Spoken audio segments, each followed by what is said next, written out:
திராவிட model ஆட்சி ஏற்பட்ட பிறகு ஈரோடு கிழக்கு சட்டமன்ற இடைத்தேர்தல் வந்தது. அந்த இடைத்தேர்தல் என்னென்ன நடந்தது? எதையாவது ஊடக நண்பர்கள் பேசுறீங்களா, சொல்றீங்களா? என்னை மட்டும் இந்த கேள்வி கேட்கறீங்க. இதை நீங்க போடுங்க.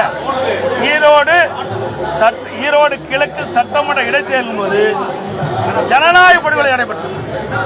இன்றைக்கு வாக்காளர்களை சுதந்திரமாக வாக்களிக்க விடாம ஆடு மாடுகள் பட்டியலை அடைப்பதை போல வாக்காளரை தினந்தோறும் அழைத்து சென்று பட்டியலை அடைத்து அவர்களை கொடுமைப்படுத்திய காட்சி பல தொலைக்காட்சிகளாம் பார்த்தீங்க, ஊடகத்திலையும் பார்த்தீங்க. இன்றைக்கு தேர்தல் ஆணையம் அதை கண்டுகொள்ளவே இல்லை.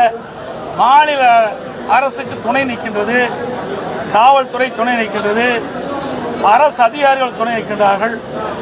அதோட அமைச்சர் பெருமக்கள் அங்கே முகாமிட்டு ஆட்சி அதிகாரத்தை பயன்படுத்தி பணபலம் படைபலத்தை பயன்படுத்தி அதிகமான பரிசு பொருட்களை கொடுத்து அந்த தேர்தலை தில்லுமுள்ளு செய்து தேர்தல் நடைபெற்று முடிந்தது. அப்படிப்பட்ட சுதந்திரமாக நடைபெறாது என்று கருதிதான் அனைத்து இந்திய அண்ணா திராவிட முன்னேற்ற கழகம் இந்த தேர்தலில் போட்டியிடல. நடந்து முடிந்த நாடாளுமன்றம் விழுப்புரம் நாடாளுமன்றம், இந்த விக்கிரவாண்டி தொகுதி விழுப்புரம் நாடாளுமன்றத்தில் வருது. 6000 ஓட்டு தான் குறைவு.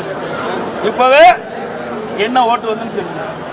மறுபடியும் எதுக்கு போட்டிடுவானே? போட்டிட்டா விடவே போறாங்க.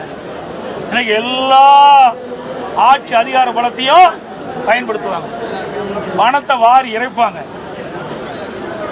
அதோட பரிசு பொருள் அள்ளி கொடுப்பாங்க. எல்லா அமைச்சர்களும் பூத் வாரியா பிரிச்சு இன்றைக்கு பணமல்ல பொழியும். ஜனநாயக படுகொலை நடைபெறும். சுதந்திரமா மக்கள் வாக்களிக்க முடியாது. ஆகவேதான் அனைத்து இந்திய அண்ணா திராவிட முன்னேற்ற கழகம் இந்த தேர்தலிலே புறக்கணிக்கப்பட்டது. வேற ஒன்றும் இல்லை.